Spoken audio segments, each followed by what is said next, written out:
All your favorite wrestling shows rolled into one.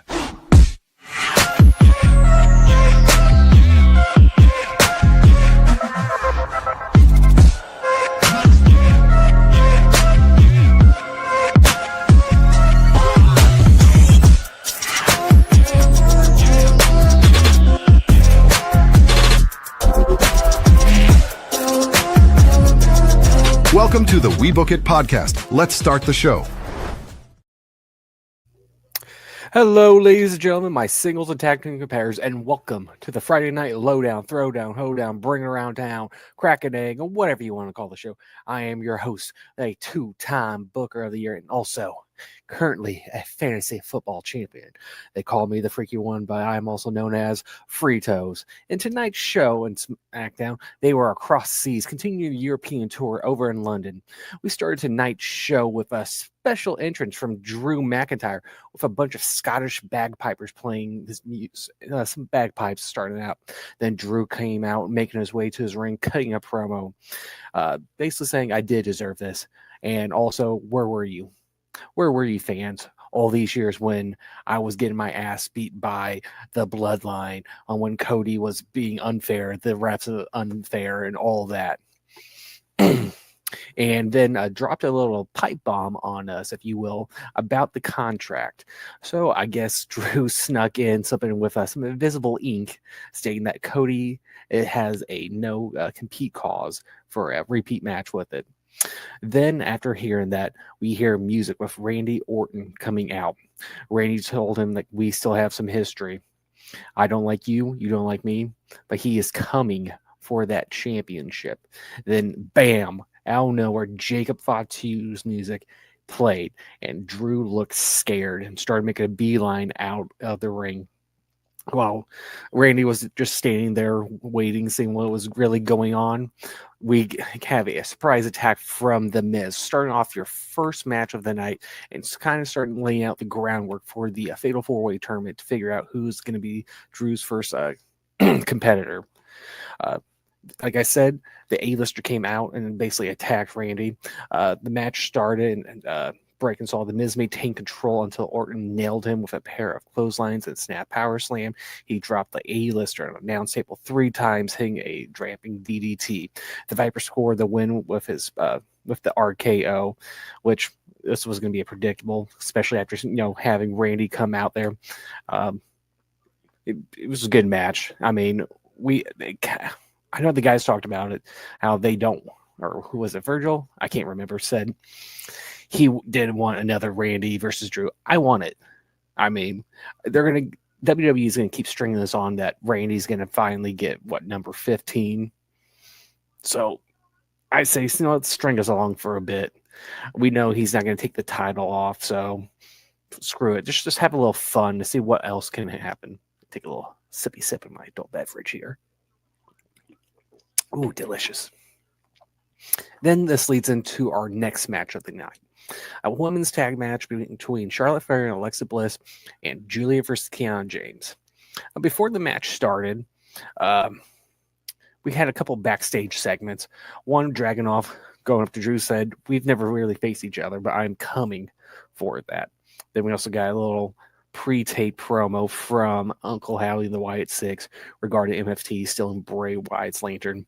Nothing there, just some continuing storyline, but I wasn't more interested in the Dragunov facing Drew McIntyre, which we'll talk about that later on. We also had a little issues backstage with Charlotte and Bliss. Due to Charlotte not being at SmackDown last week due to illness, and they kind of just arguing, saying what's going on. I would hate for them to break up this tag team. I really love this tag team. I still think it's too soon, especially right now. The women's tag division on both sides is stacked. I just say keep it stacked right now. Let some of these young girls, young goes, or however you want to call them, young women, get the shine. Let Jordynne Grace, let Jade Cargill do it. Let Tiffany Stratton, let more of the veterans hang out in the tag division. They can always go back to the mid card now since they finally introduced the mid card into the women's. But yeah, I say don't break up this tag team. But back to the talk about this match. Bliss and Charlotte had a quick run up with Lash Legend and Nia Jax also backstage. Jane and Bliss talked trash before the guys took James down, and a few strikes. The U.S. champion had her advisor to control and show cut to a break. They felt more competitive than their previous encounters, which benefited the match. James and Julia were definitely more aggressive than they have been in recent weeks. They were a couple of spots that didn't look great, but most of what we got was good. Unfortunately, aggression did not equal to a win. The former tag champions were able to secure the victory.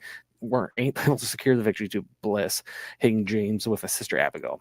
Then afterwards, we had Legend and Jax come out and attack the winners. Decent match, like I said. Nothing too special to write off. Still, something with Julia and Kiana James is not clicking with me. I still don't think Julia should have got the women's United States Championship back. They're definitely, I don't want to say forcing down this. There's just something that's not natural with this pairing, and us fans are seeing it. I still think that Julia probably could use some more time at NXT. I could see her get called down, but Lash Legend, Nia Jax get involved. Maybe this eventually leads to that breakup I was talking about. I don't want to see it, but we continue on. Let's see. Then we also have the big announcement tonight. Cody Rhodes kind of cutting a promo, basically acknowledging how he lost the championship and kind of some things fans pointing out how he thought maybe his latest run wasn't the greatest. But with Royal Rumble season around the corner, we did get our first men's opponent announced. Cody Rhodes announcing he will be competing in the Royal Rumble. So we got that little bit of excitement. But he also calls out Jacob Fatu, which gets interesting later on the night. Then this goes into our next match of the night for the other portion of the men's Fatal 4-Way for the first one to compete for the undisputed WWE Championship. We got Trick Williams versus Matt Cardona. A match that I was kind of really looking forward to. They started off with a basic lockup and a clean break. Williams took a bit of a cheap shot, so Cardona planted him in the corner, threw some punches. Once Trick Willie had the upper hand, he started talking trash while he was dishing out punishment. This was a pretty even matchup. Then obviously there's a difference in experience, but both men bring a lot of similar qualities to the table, so they were able to put together a match that was enjoyable. But ultimately, Trick Williams won with some heel tactics, which I wasn't disappointed. I know backstage we had a little segment, Matt Cardona saying how he wished he would have gone against Cody, which I think that's not ultimately like the setup, but we're definitely going to get some type of storyline with Matt and Cody down the line. I'm assuming it's when eventually Cody does turn heel, because Matt right now, I don't want to say is a face or a tweener. He's just new, so they're just, I think, filling the groundwork for him.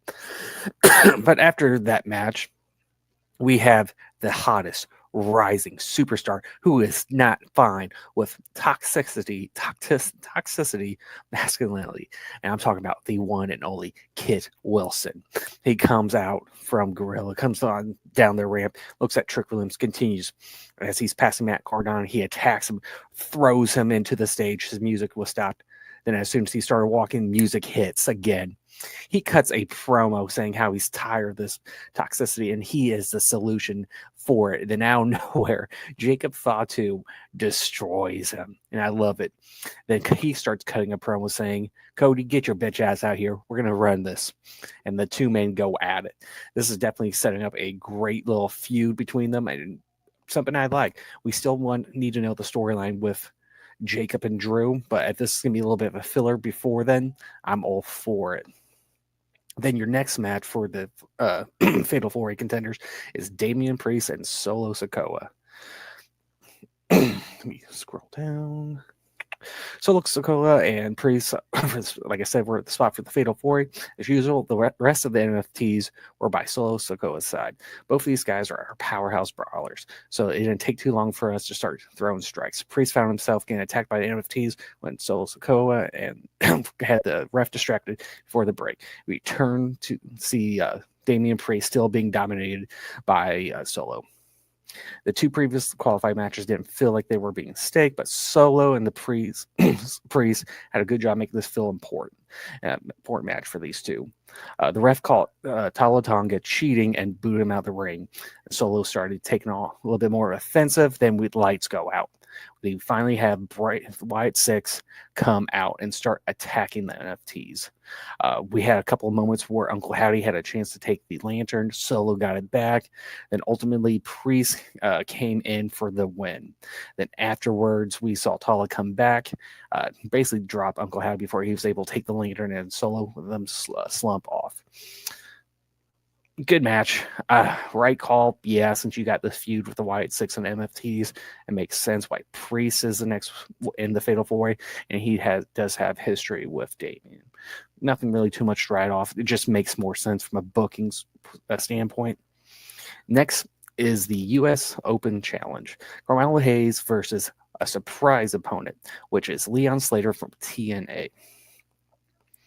They locked up immediately and started trading counters, takedowns, and brisk pace. Hayes had a slight size and power advantage, but seemed to be on even ground for speed and agility. It was the first time that these two have ever shared a ring, and it looked like they have been working for a while. They had really good chemistry with each other, but ultimately Hayes defeated Slater.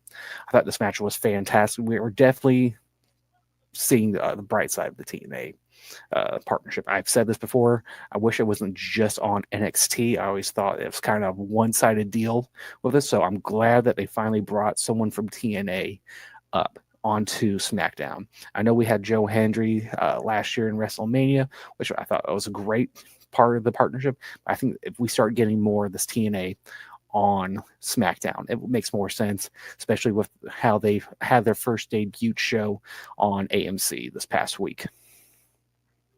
Next match, Chelsea Green versus Jordynne Grace. Not much here. It was a squash match. Another just building hype around Jordynne Grace. Most interesting part of this whole thing was that Jade Cargill was out on ringside, sitting by commentary watching the whole thing.